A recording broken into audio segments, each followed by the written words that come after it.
الحمد لله رب العالمين والعاقبة للمتقين ولا عدوان إلا على الظالمين والصلاة والسلام على رسوله الكريم وعلى آله وأصحابه ومن تبعهم بإحسان إلى يوم الدين. فأوصيكم وأوصي نفسي بتقوى الله عز وجل فقد فاز المتقون. ويقول الله جل شأن: إن للمتقين مفازا. أما بعد، في هذه الجمعة المباركة بعنوانها من فضائل يوم عرفة وما يستحب من العمل الصالح. Ndugu zangu, baada ya kumshukuru Allah subhanahu wa ta'ala kwa ihsani yake na kwa utashi wake, ametupa upendeleo wa pekee wa kutupa uhai na uzima wa kufikiwa na masiku matukufu, masiku yaliyokuwa bora katika miezi mitakatifu. Lakini sala na amani zimwendee Bwana Mtume sallallahu alayhi wasallam na kila sahaba Mtume sallallahu alayhi wasallama au iradhi, lakini kila muumini atakayewafuata kwa wema mpaka siku ya kufufuliwa. Nikuhusieni pia nihusie nafsi yangu kumcha Allah subhanahu wa ta'ala. Katika juma yetu ya leo, ambayo ni juma muhimu katika miezi mitakatifu, katika masiku yaliyokuwa bora, tutazungumzia fadhila za siku ya Arafa na matendo mema ambayo mja anatakiwa ajitahidi kutekeleza matendo hayo mema na amali njema hizo ndani ya siku hiyo ya Arafa. Ndugu zangu, mmoja katika umuhimu wa ile siku ya Arafa, ruknu min arkanil haji, lakini ni nguzo katika nguzo ambazo zinakamilisha ibada ya hija.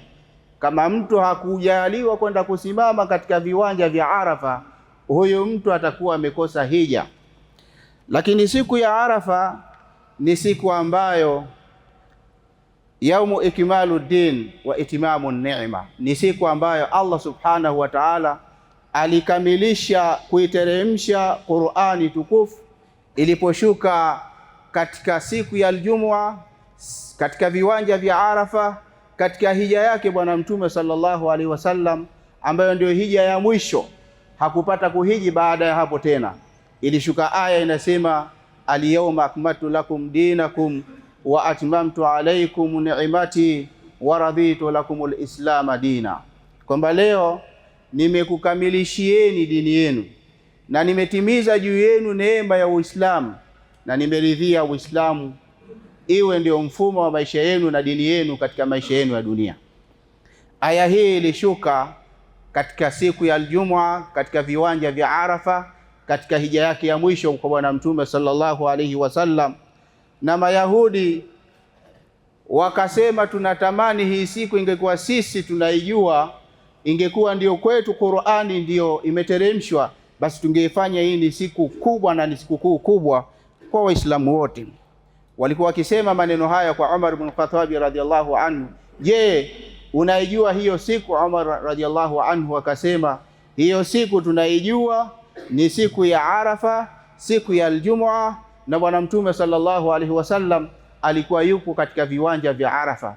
Walillahi alhamdu, kwa hadithi ya Bwana Mtume sallallahu alaihi wasallam, ni idi kwa Waislamu wote, ni sikukuu kwa Waislamu wote. Kwa hiyo ni moja katika fadhila ya hii siku, kwamba Qur'ani hii Allah alithibitisha imekamilika. Mtume sallallahu alaihi wasallam alikiwa katika viwanja vya Arafa. Lakini nukta ya pili, Allah subhanahu wa ta'ala huwa anaapia kwa viumbe vyake alivyoviumba. Na Muislamu kuapia kwa asiyekuwa Allah, ima kwa kiumbe au kwa yoyote, ni ushirikina na ni shirki. Allah subhanahu wa ta'ala anaiapia hii siku kwa kusema walfajri walayalin ashr washaf'i walwatri. Allah anaapa na namba ya shuf'a ambayo ni tarehe 10 katika mwezi wa Dhulhijja, ambayo ndio Waislamu wanakamilisha hija. Walwatri, Allah anaapia namba ya witri ambayo ni mwezi 9, tarehe 9 katika siku ile ya Arafa. Allah subhanahu wa ta'ala ameiapia hii siku, na Allah akiapia jambo linaonyesha jambo hilo lina fadhila, lakini jambo hilo ni tukufu mno na utukufu wake ni mkubwa kuliko kawaida. Lakini pia katika kuonyesha umuhimu wa siku hii ya Arafa, ina fadhila kubwa na ni siku ya pekee. Bwana Mtume sallallahu alayhi wa alihi wasallam katika hadithi sahihi akielezea juu ya umuhimu wa siku hii, na Muislamu asipitwe na siku hii bila kufanya amali njema. Muislamu atafanya nini ikiwa ndugu zetu waliokuwa katika hija wako katika kukamilisha nguzo kubwa ya hija, wako katika viwanja vya Arafa wakiomba dua, wakimlilia Allah kwa haja zao, kwa shida zao, kwa matatizo yao? Na sisi huku tunatakiwa tufunge, tuzidishe dhikri siku hiyo, tumtaje Allah subhanahu wa ta'ala kwa wingi, lakini pia tulitaje jina la Allah subhanahu wa ta'ala na sifa zake kwa wingi.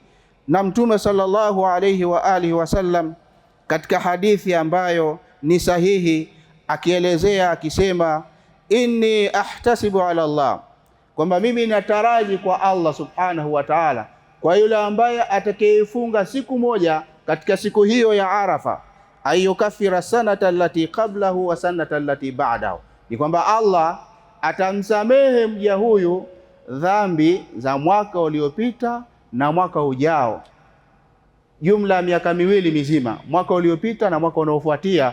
Allah anakusamehe madhambi yako uliyoyafanya.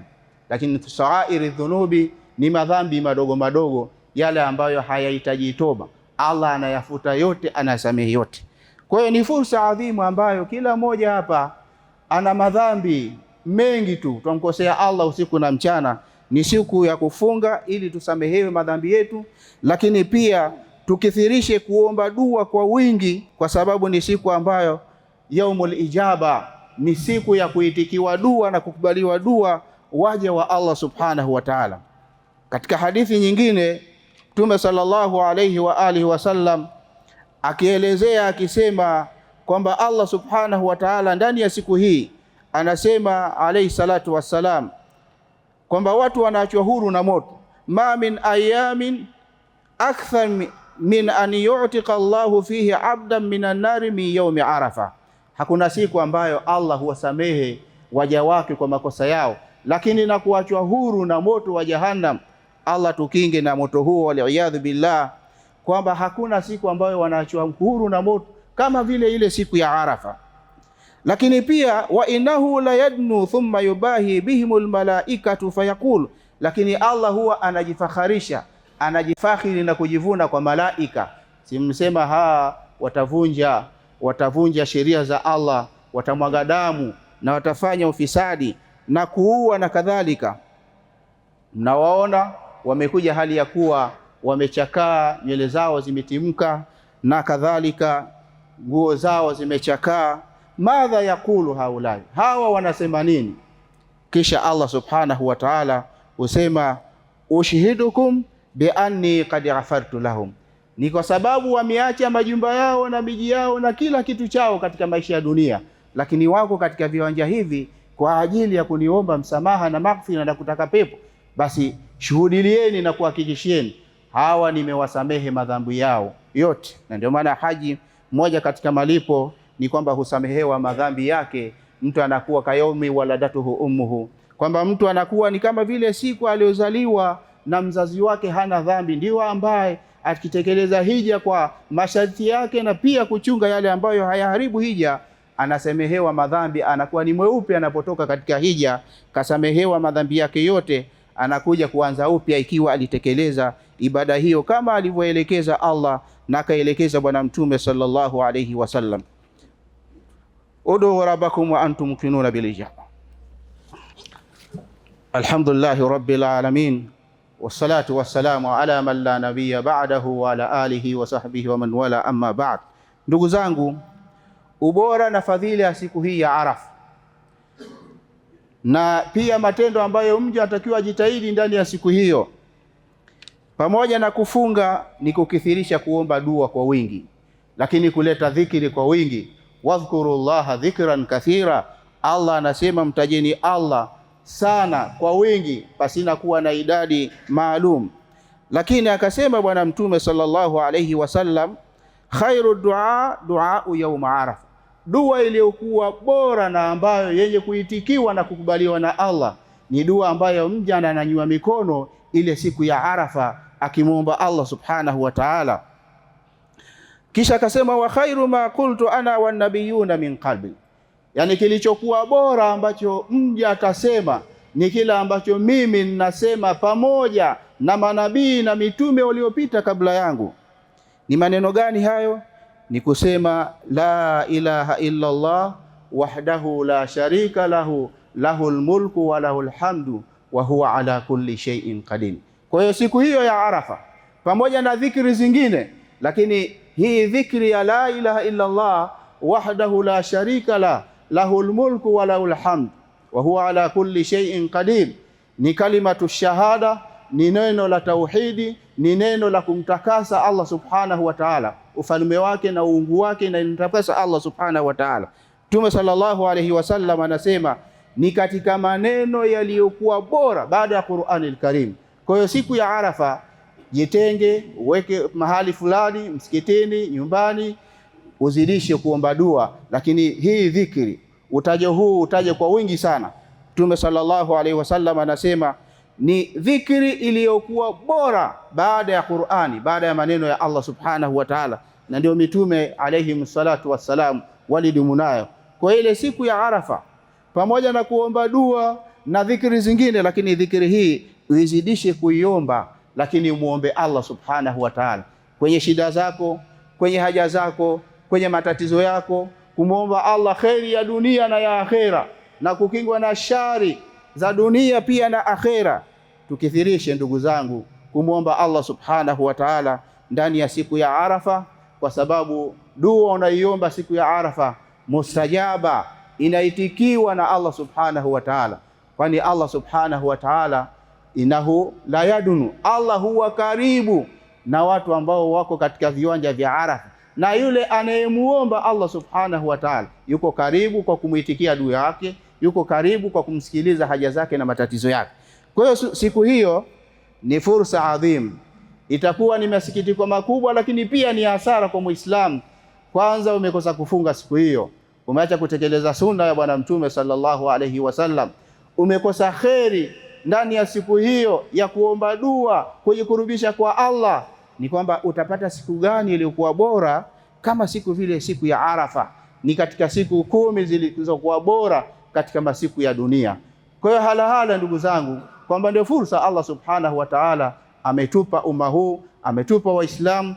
Ikiwa pumzi unayo na Allah amekupa nguvu na afya, uitumie, ili baadaye siku ya Kiyama mwanadamu huwa anajutia kwa kusema ya laitani qaddamtu alhayati, ole wangu ningelijua hasara hii ambayo iko mbele yangu, ningejitahidi kufanya mema na mazuri na amali njema, na fursa niliipata ningetanguliza mambo mazuri, amali njema kwa ajili ya maisha yangu haya. Kwa hiyo fursa tunayo, tumombe Allah subhanahu wa ta'ala atukubalie funga zetu, atukubalie dhikri zetu na dua zetu, na matendo yote yanayomridhisha yeye Allah subhanahu wa ta'ala, na matendo anayoyapenda. Na tunamwomba Allah subhanahu wa ta'ala atuwafikishe kuifikia siku ya Arafa, na atuwafikishe kufunga na kadhalika kutekeleza ibada za aina mbalimbali.